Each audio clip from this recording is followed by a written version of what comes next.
All right, now let's get to one woman's extraordinary effort to find stable shelter in the midst of the Bay Area's housing crisis. Now, yesterday, we introduced you to Latrice Washington.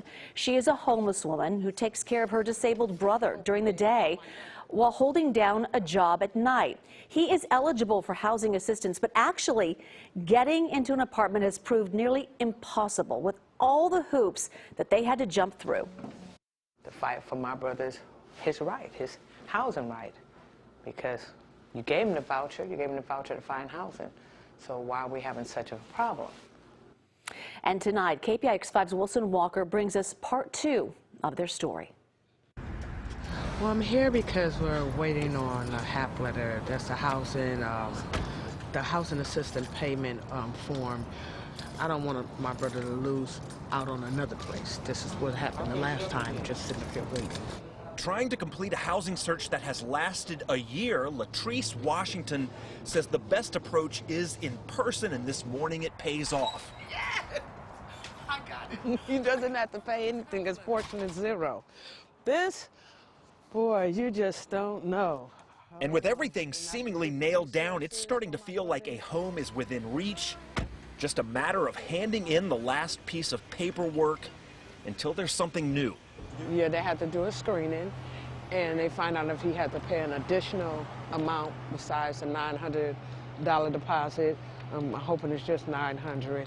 It's not just $900, it turns out to be more than $3,000 needed in 2 days. And for someone living out of their car to support their disabled sibling, this is an immediate financial emergency.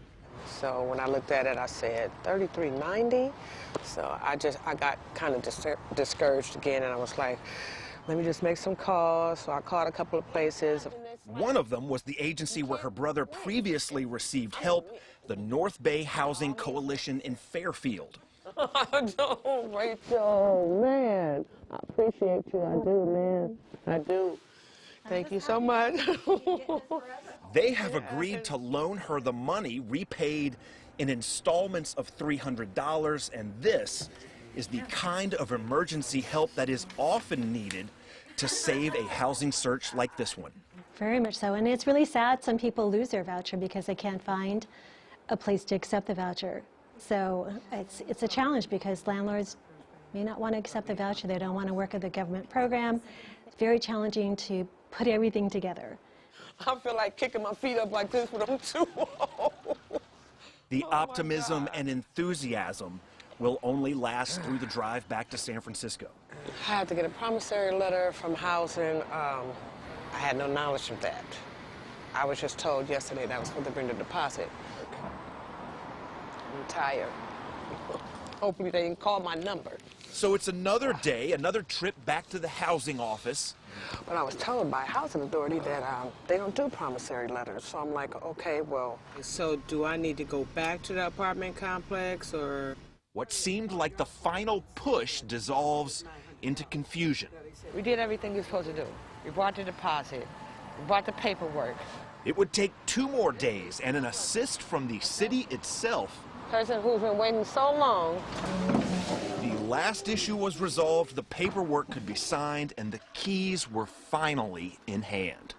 Window blinds, this nice little, perfect little house he can get around and all that stuff.